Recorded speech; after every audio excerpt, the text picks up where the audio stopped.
Doing well, thanks. All right. So you guys, let me share my screen and let me get my presentation up here.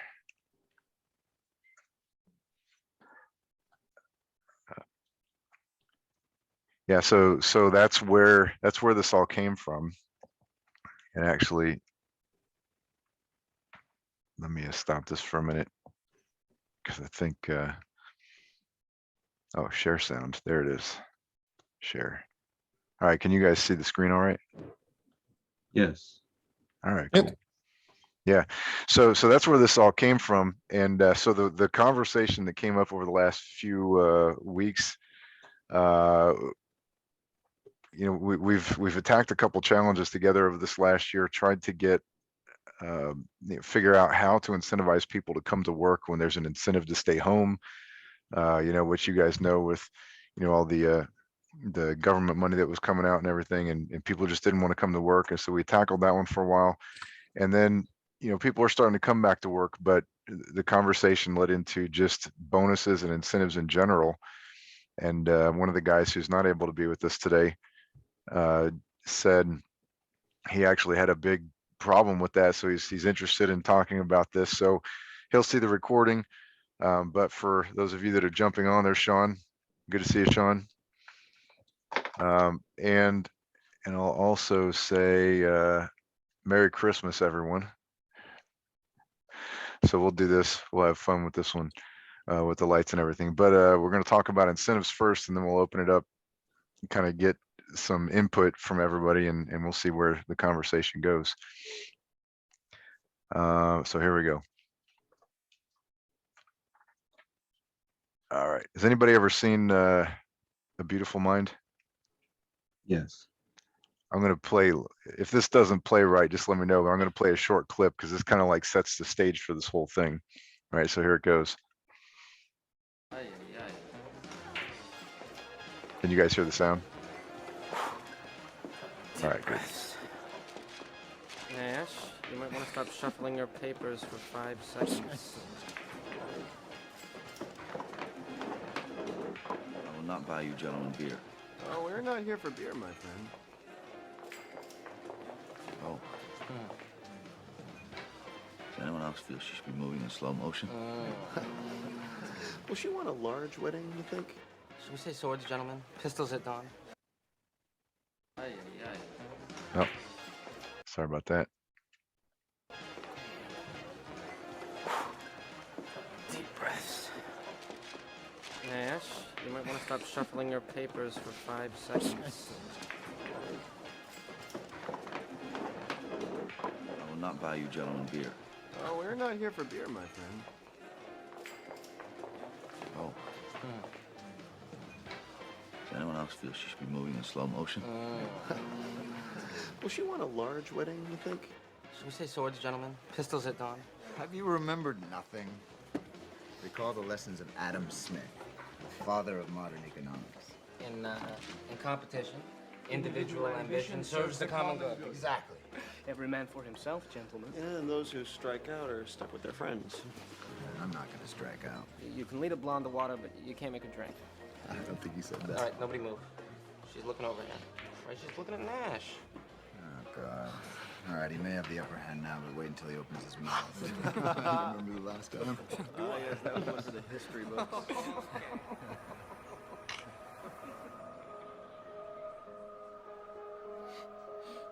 Adam Smith needs revision. What are you talking about? If we all go for the blonde,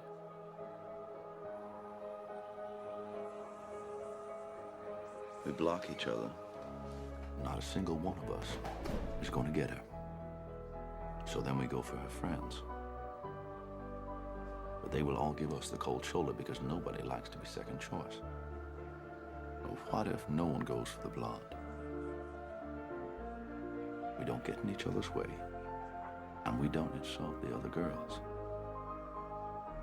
It's the only way we win. All right. Hey, if you guys, so if you haven't seen that movie before, it's a good movie. And Carrie, welcome. Good to see you. Yeah, so the question we're talking about this week is this month is incentives, like bonuses, how to get your team to actually work like a team. And the conversation came out with us recently because we actually ran into this problem. So I came to KCF, and our technical analysts started asking the question like, hey, do we get a bonus this year? What are we being measured on? And they have no idea, right? The technical analyst works directly with the customer to provide insights, but they don't understand, and nobody's really defined how they create value, right? So if and I'll talk back to kind of that process and everything in a little bit, but that's the problem we started solving, and we came out with some stuff that I thought was worth sharing. And one of those things is the hero mentality, right? So we're going to put a couple little foundation blocks in here before we start talking about what we came up with. And the first idea is that being a hero, right? Everybody loves a hero. Hey, so and so came in last night and saved the day and worked all through the night to do all this paperwork or to put this machine together or do something else, right? And congratulations, oh, they did such a great job, right? But why did that person have to do that? And the answer is because somebody else didn't do a good job, right? Somebody didn't do a good handoff, and so that person is fighting fires, right? They're being very reactive. We see it in maintenance. Somebody doesn't maintain a piece of equipment, which resulted in breaking down in the middle of the night. The super mechanic wakes up at 2 a.m., flies into work, puts the thing back together in 3 hours, and we're back in production. But why did it break down in the first place? So we all celebrate the mechanic for going above and beyond. But the question is, why was the mechanic in that position in the first place? And why does our success all rely on one person to go above and beyond? And what happens when they don't go above and beyond, right? So the idea came out because we have the same thing here. We have a very hero mentality, right? Who made the big sale? Who did this or that? And who did the installation, over 3 days, 16 hours a day. It shouldn't have been set up that way, but we reward the hero, and that means the hero stays.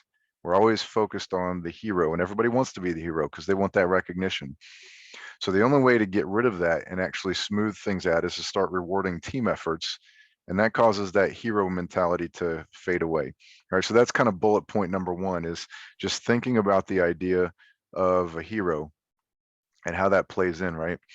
A couple of key takeaways if you guys want to read up. There's a few articles out there that I have here, really good, from Harvard Business Review and Forbes magazine, that talk about how bonuses can be set up or how incentives can be set up. And it really comes down to this, every individual has their own individual contribution. That overlaps a little bit with a bonus structure. Let's say that, your company is set up with bonuses, right? But that bonus structure is tied to the market, and the market can fluctuate. So if an individual does a really great job of contributing, right, and the market is up, they get paid. And if they do that same effort in their contribution and the market's down, maybe they don't get a bonus. So what's the incentive to continue to contribute when the market's down? And then the other part, the other half of that is raises and awards, right? With the individual does a great contribution and they have a boss that they really get along with, then everything's great. They're probably going to get a raise. They're probably going to get a award or some sort of promotion, right? But let's say that they get assigned to a boss that's just always clashing with all the time, just see things fundamentally differently. They might still feel that they're doing a good contribution, giving a good contribution, but if their boss doesn't agree, they won't see that, right? So then there's this gap in the middle of how do you get the individual rewarded for what they do, regardless of the market and regardless of the boss and everything. So that's the gap, and kind of the area we're trying to look is how to get people to do the right things in order to create the revenues, in order to make sure the organization is working well and everything else. So then the third point here, which I know Sean is very familiar with, is leading and lagging indicators, right? So leading indicators measure, it's a leading indicator of performance, right? It's very hard to measure unless you prepare. You can measure something like, say, number of sales calls per week. Well, if we're focused on, revenues, sales calls don't have anything to do with money, but they lead to sales, which have to do with money, right? So that's why you call it a leading indicator. If you're in a hospital or let's say a dental office, wait time per patient, how long is that person waiting? Well, you can measure that. It doesn't have a direct, it doesn't directly turn into a number, but it leads to patient satisfaction, which could lead to revenues, right? PM completion percentage, right? So your PMs are complete, the paperwork's done.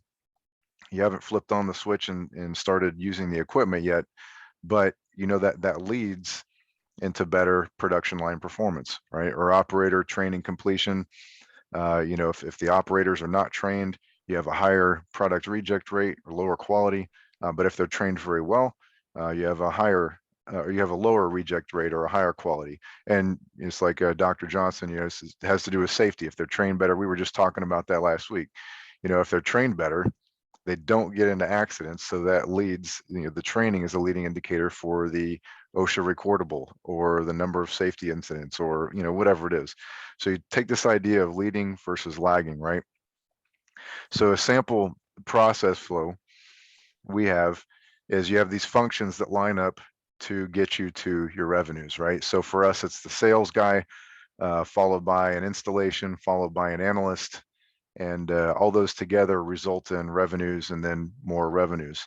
So the problem we have is that the sales commission doesn't require profitable deals. So the sales guy wants to be the hero. He's like, oh, our sales goal is, $1 million, and I'm going to make a great big sale by cutting out all the profitability out of the deal. I'm going to get all this hardware out the door. I'm going to make a big sale. I'm going to make a big commission for myself. And we're going to hit our company goals because we're going to have the right numbers, for revenues, right? But when he does that, there's no money left in the budget for the installer to take time to collect all the data for the analyst and to do the installation correctly. The analyst then and the account manager don't have the information they need to create value for the customer.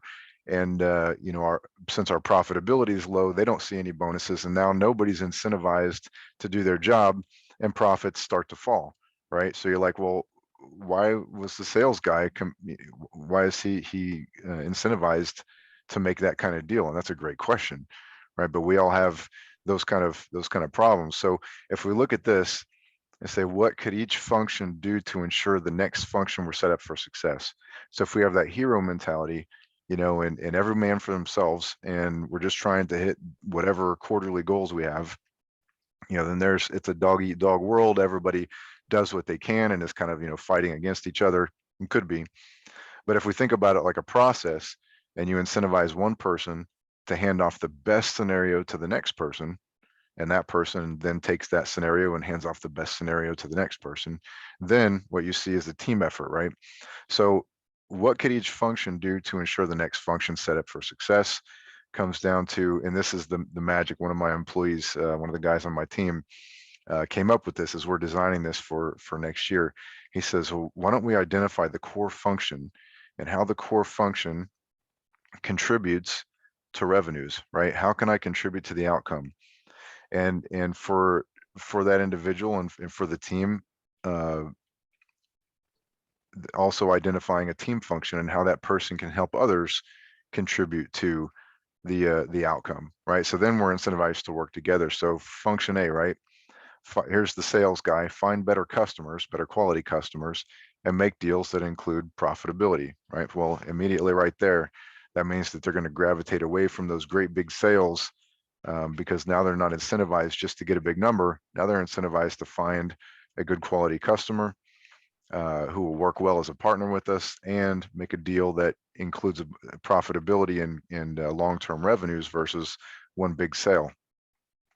He hands that off to the installer, and the installer's incentivized to, again, leading indicator, collect customer data for analysis, right? So while he's there doing the installation, he's asking the questions that are going to be valuable to the account manager and to the analyst. You get to that function there, and really they have everything they need to start working directly with the customer and ensure that not only that they're satisfied, but there's opportunities for expansion. And then that results in, the revenues that we're looking for. All right, so we start thinking about it this way, and the formula he came out with was this: is that the core function becomes the denominator in a division problem, and the desired outcome becomes the numerator. Say for our analysts, the function is to provide insights to the customer. And technicalities, here, so our technical analysts are supposed to look at all the data, tell the customer, hey, there's a problem coming. Here's what you could do to prevent it from happening. And then the desired outcome would be that the customer takes that action, right? So we come back to and say, leading indicator, can you identify insights for the customer, and will the customer take action on that insight? And we're going to measure that percent as execution. And that's again a leading indicator to say, has this person contributed to the bottom line to create a good environment with the customer, good relationship, open up opportunities for expansion, help us keep the revenues we have, and give us opportunities for more. And the answer is, if that percent execution is high, then they're doing that. So now I can go to the analyst and I can say directly, this is how you contribute to the bottom line. Here's how we measure it. Do this good, and we're going to pay you, a bonus. All right. If we expand that out just a little bit more, right? How is that person incentivized to work as part of the team, right? So we came up with this idea that yes, individual performance is important, right? So if an individual performs very well, you can make as much as a 2.5% bonus. But if the team performs poorly, that's all the higher you can go. But if your team performs very well, your bonus is much larger, right? So that's the incentive for this analyst to go to the rest of the team and help them all succeed. Right now, everybody gets paid, right? I get paid more when everybody gets paid. So you remember Zig Ziglar is one of the, he's probably attributed as one of the greatest salesmen ever, right? But his famous quote is, you can have anything in life you want if you'll help enough other people get what they want, right?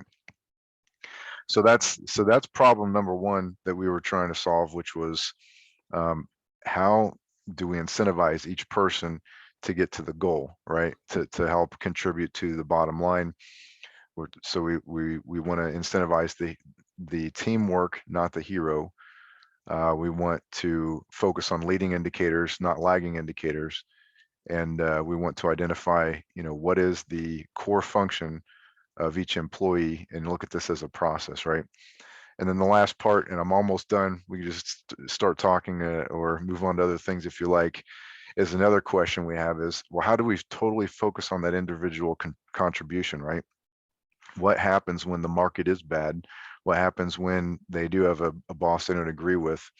Can we still give rewards to an individual who can contribute, right, outside of maybe their core function? Maybe it's not directly tied to that process flow, but it's something peripheral that still impacts the bottom line, right? And so we came up with a couple of things in our case, which were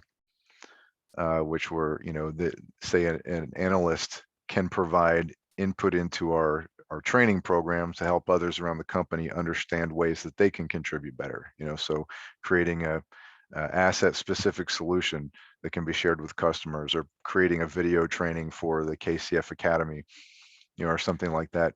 At US Steel, we have our moving down the cost curve, and how somebody can identify cost saving measures in their particular area that maybe the rest of us don't know about, and they start a project and they save some money. Well, there's no risk to that, but there is a benefit to the bottom line. So there's basically wide open for discussion after that. But I thought I'd share a few things, and I wish Ben could be on the call today, but we'll get this out to him.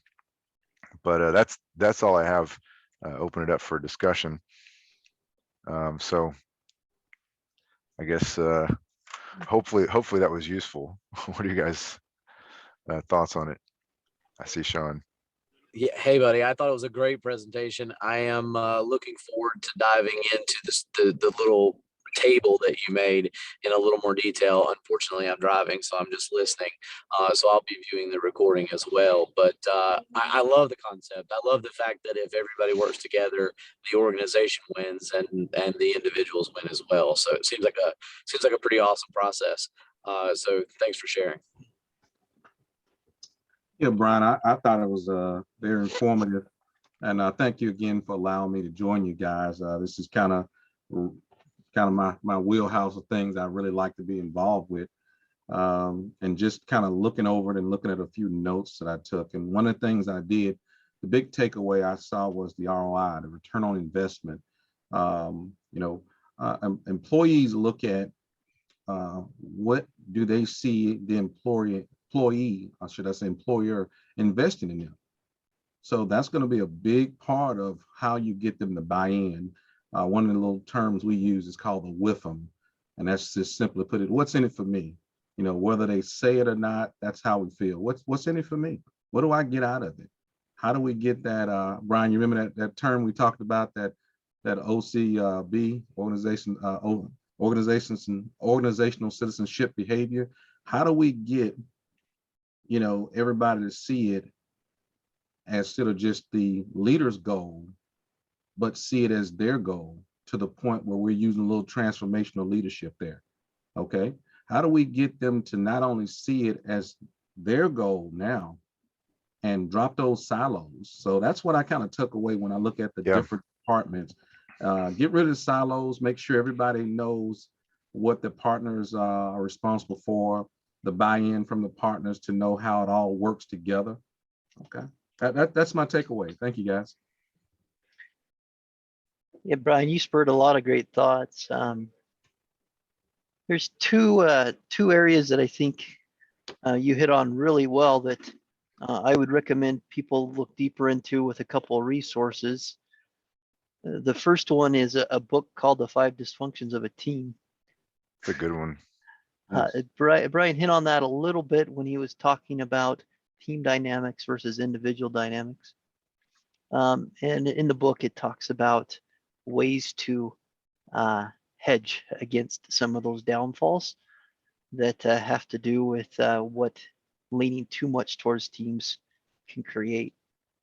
Then I would add to that also another book about leading and lagging indicators called The 4 Disciplines of Execution, or 4DX for short. 4 Disciplines of Execution hits on what I believe the most important aspect of what Brian is talking about, and Dr. Johnson just talked about this, but really it boils down to communication. And in the 4 Disciplines of Execution, it's going to talk about cadences and cadence of accountability in particular. And if I don't have the proper communication channels set up for that cadence, and more importantly, if the operating procedure for that cadence is not done well, then the system will fail no matter how well it's structured. And what I like about 4 Disciplines of Execution is how it sets up that cadence, and it tells you exactly how to do some of the things to not get off in left field when you shouldn't get off in left field.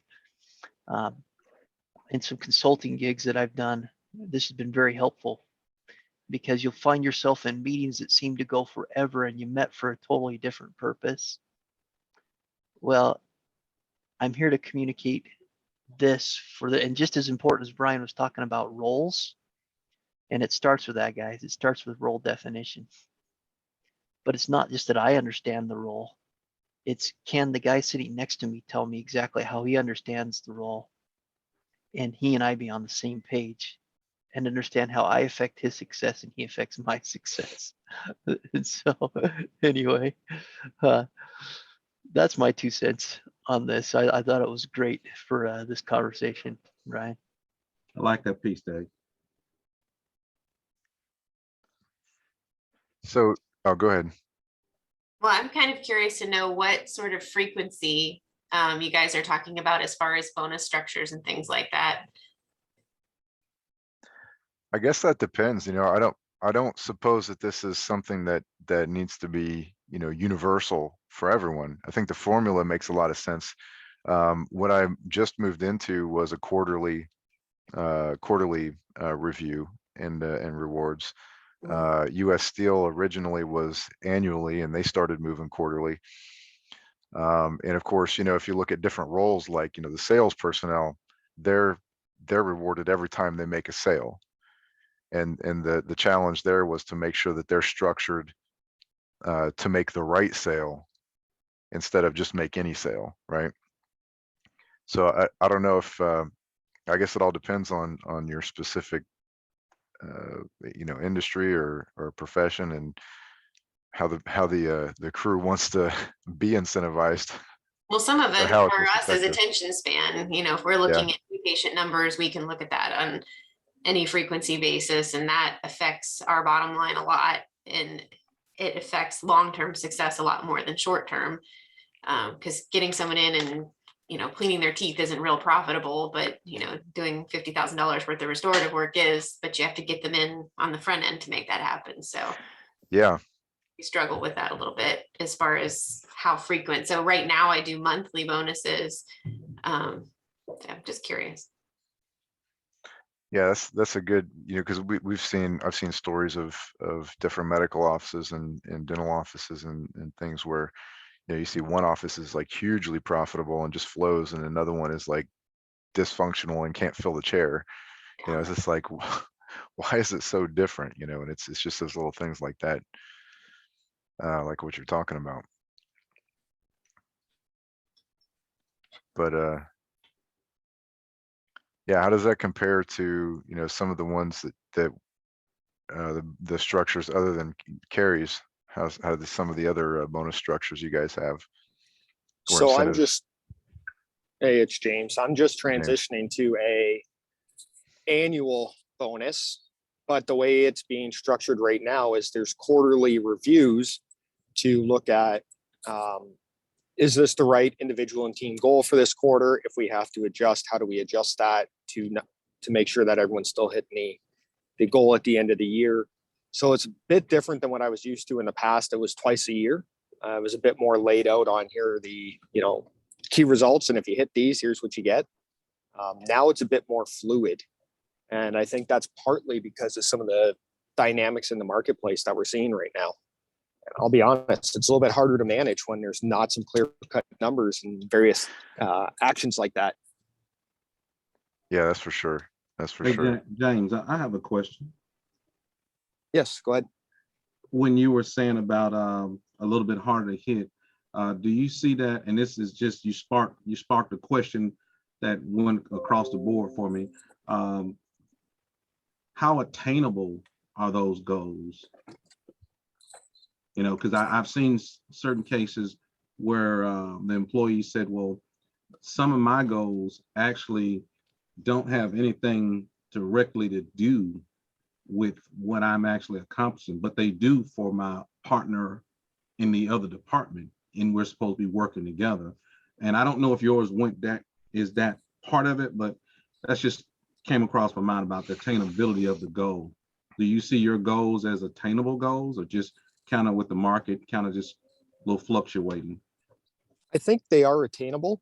The challenge that we've had to overcome over the last month or so that we've been working on it is really, if it's not something under your direct control, but it's something that you help your partner achieve, is how do we build essentially those leading indicators or leading activities to show that you're contributing, that allows them to hit their goal. Okay, like what's the measuring stick for that area? Given the current state of, yep, exactly. Okay, all right, thank you, James. I have a couple other questions along those lines, because here's the thing that we need to understand about it, especially when we're starting in the place that Brian is, where we're literally asked the question, what should our incentive structure be? The first thing we need to realize is that the first go out of the gate is probably not going to be where we end up at. And that is why the frequency matters, Carrie, when you ask about this. And the communication matters and the feedback matters. I've been in plenty of startups. I'm in one now. I've been through a lot of different compensation structures.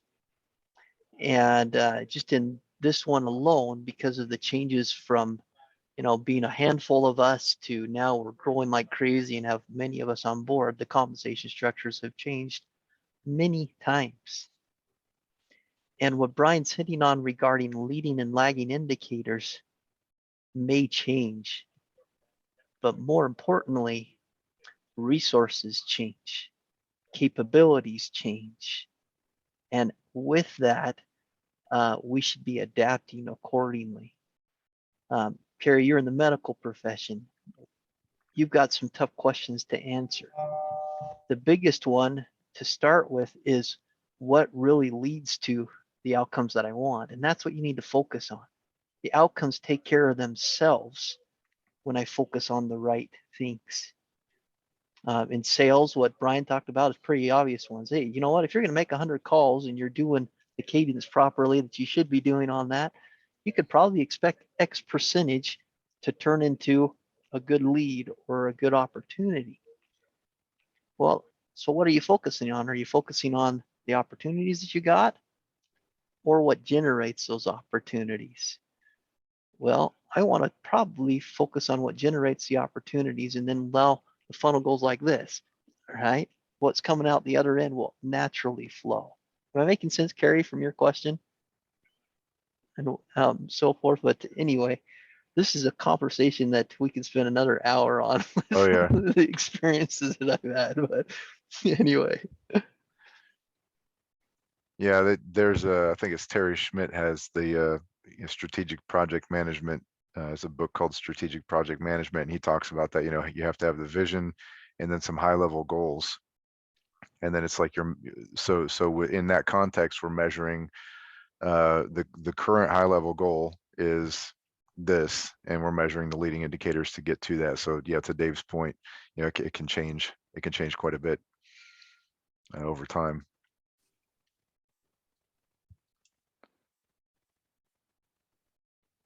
All right, so I think we've gone silent. Any other comments on this one, on this topic?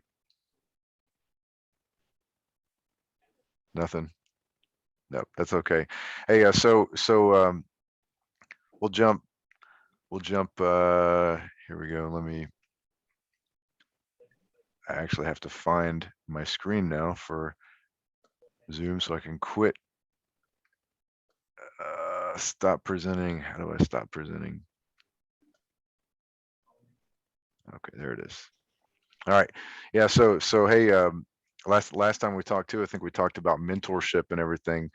And I don't have a whole bunch to share on that. I got the opportunity to take on a couple of kids at Purdue who are going through aerospace, and it's actually kind of fun. I don't know if you guys have the same opportunities, but you get to talk to them every week and help them kind of shape their thoughts as they're making decisions about school and getting out to a career, and that's, one of the goals here is to fill that gap in mentorship, but then that's, getting back to the original function of mentorship and actually mentoring somebody, in that growth period.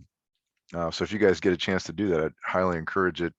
It seems to be pretty fun and rewarding. But hey, so 2022 is coming up. We're 38 minutes in. We still got about 22 minutes left if we decide to use it all. But 2022 is coming up, and it feels like we've kind of made a shift, kind of back. Maybe we went a little too far left. We're going to come back center a little bit. We started off with a lot of presentations, sharing ideas back and forth, and then we kind of went to the other side with solving problems, and we're kind of swinging back a little bit. What are you guys' thoughts? What do you want to talk about coming up next year? Any thoughts on which direction we're headed?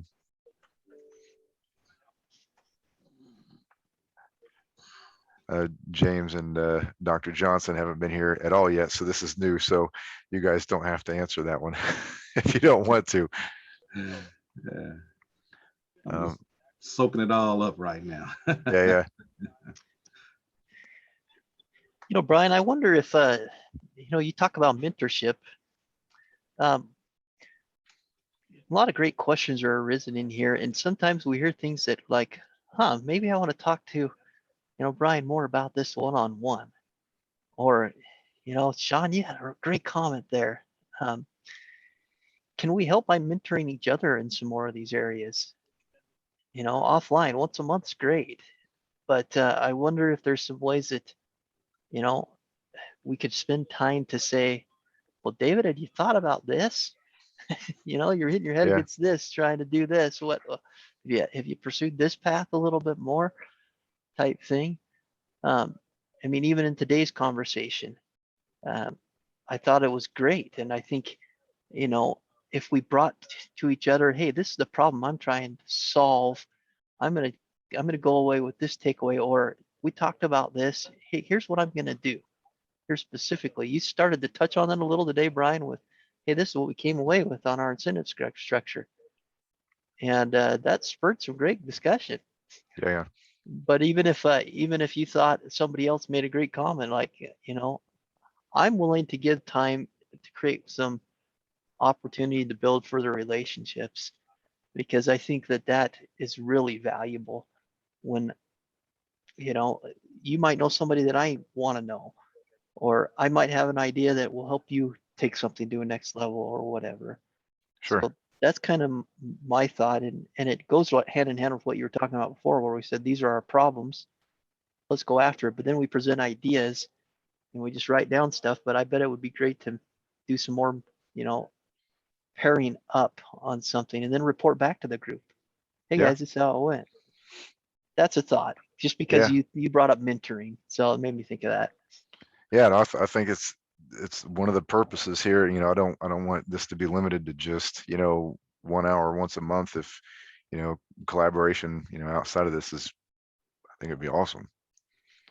So yeah, definitely, if you guys want to reach out to each other, feel free, or out to anybody else, and myself or Sean, and we'll do the same.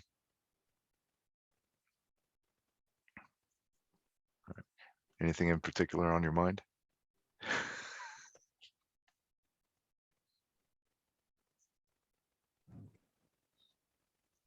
Hey guys, it's Sean. I Hey, Sean. appreciate kind of some of the thoughts there.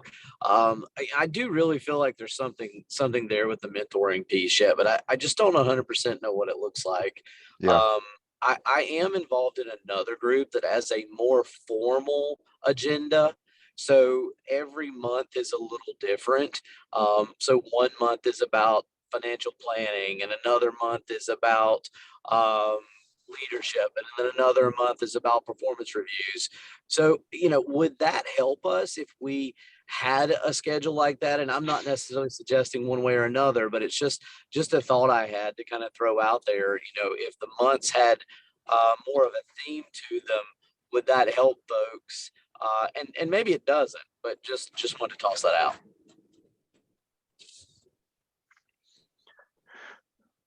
Yeah, as you're talking, it's kind of like yeah, that makes a lot of sense. It's just because Sean, obviously, I mean, you have some obvious um excellence in training and those types of things, right? So if there was a month on training and education, it would be like, well, that would make total sense. And Dave might be a shoe in for some sort of sales thing, or structuring, and Dr. Johnson for safety, or different program management or something. So everybody has something that we're probably good at, and maybe that does make sense. Maybe that kind of is the hybrid between just throwing out ideas and just solving problems, and to getting into some sort of schedule like that.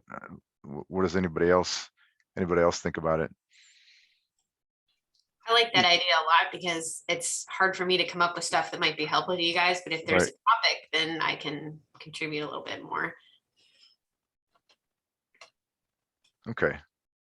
Yeah, you're gonna have mentorship probably across all the industries, from what I can see. I can't think of it. I actually just ran into it last week. I went up to one of our new facilities in Huntsville, And as I'm coming in the door, there was an intern that I'd never met before in the industrial engineering department. And he didn't have a badge where he could actually, my light keeps going out, well, he couldn't get in the building. And so as I'm coming in, I can swipe my badge. And I, asked him, introduce myself. And so he was sent there, and they didn't tell him what he was sent there to do. And it was like, this has happened before. And I just cringe because, and this is the minute I did that, I thought about Brian with the hero thing. I'm really not, I'm not looking to be the hero, but when you have an intern, they're like a blank sheet of paper. And if you don't mentor them, they're going to get to mentoring somehow, whether it's planned mentorship or not. And only thing went through my mind was that if I don't pull this guy under my wing right now for the next couple of days, and he's in this building, they're going to have him out here probably loading a package car, probably running some misloads out to, that's some UPS jargon. And he's not going to really come here and do what he's in this intern program to learn how to do. And just had that conversation with him, and his boss is someone I know very well. And we were able to sit down, and it took us probably about a good 2 hours for me to do just some initial training with him, just where he could actually go and be impactful. And I got a very nice email that I sent out to his boss and just gave him an outline over a couple of days of what we did and how he was able to help the operation, not by going physically loading a package car, okay, but by him actually getting trained. So now we're going with the train the trainer concept, where I did some training with him one-on-one. And the people who run the building, I know them very well. So they were like, okay, well, leave Doc alone. He's doing his thing. Don't worry about it. We're going to get our bang for our buck with him, right? Well, now this young man goes out and he's actually going to train the supervisors now, okay? And then we come back, do a little bit more training. Then the next day we build up on that and we do a little bit more training with him. So all the training I'm doing with him is so he can go train the suits. Then we go back and we follow up and see how did that impact the frontline worker. So when you guys are talking about that mentorship, I'm just looking across the screen, and we've got, I think, Carrie, you in the healthcare profession, and Dave Sales. I think I heard Sean does something with training as well. And I'm not sure what James does, but everybody probably has some story where they've taken a junior person and kind of passed on some knowledge to them. So I think the mentorship part just won't have any silos. I think it just be what industry we're talking about when it comes to helping that next person.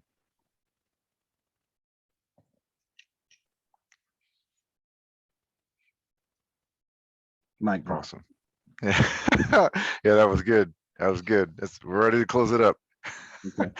No, that was good.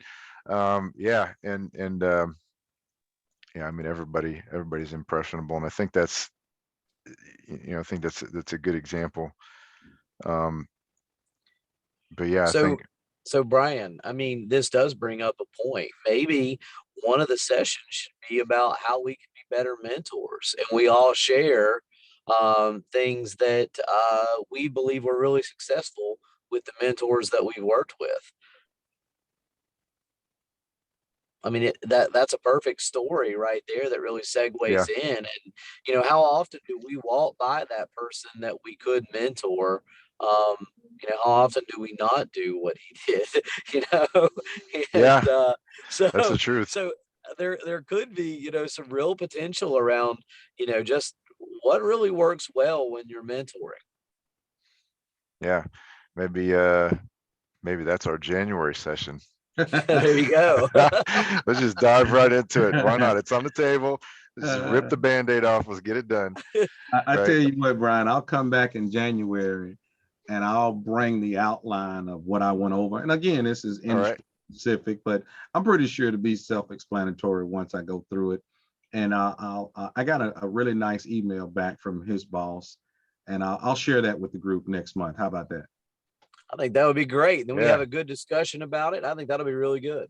And also give me some feedback. Tell me something that you guys think I could have done a little differently. I'm always open to learn because I'm real big about transferring that knowledge. If I don't know it, I'll go burn the midnight oil and learn it because I hate to see someone lacking. And that's how I thought about that young man. He was going to go in there and just probably just be lost as he can be. And I saw myself years ago being that guy. And I was like, okay, how do we prevent that from happening to this young man today? Okay. Yeah, the crisis. Yeah. And it happens a lot because, hey, we call it primacy. What you learn first is what sticks with you. And if we allow those bad habits to start at the beginning, it's hard to break what they learn first because that's their mold. That's the die. That's the cast. And we got to really watch that. So I'll bring that to the group next month and share it. And you guys give me some feedback. And yeah, I'm gonna put that in the book of KJ, and I'm gonna make it work. Okay. The book of KJ. I like that. Yeah, the book of KJ. And man, you just it's like hit me in the chest with that one. I was like, oh, this is so good.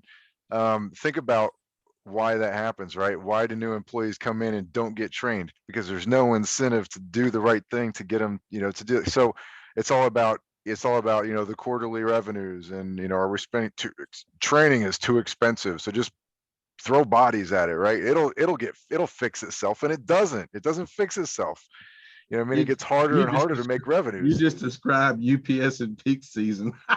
Well, that's UPS and that's Amazon and that's Exxon and that's that's US Steel. It's like everybody. It's like we don't look at training or mentorship as a value added. It's a detractor, right? It's a cost. You know what I mean? But it's not. It enables revenues. It improves quality, improves output, it improves safety. All the things that we need come from mentorship, right?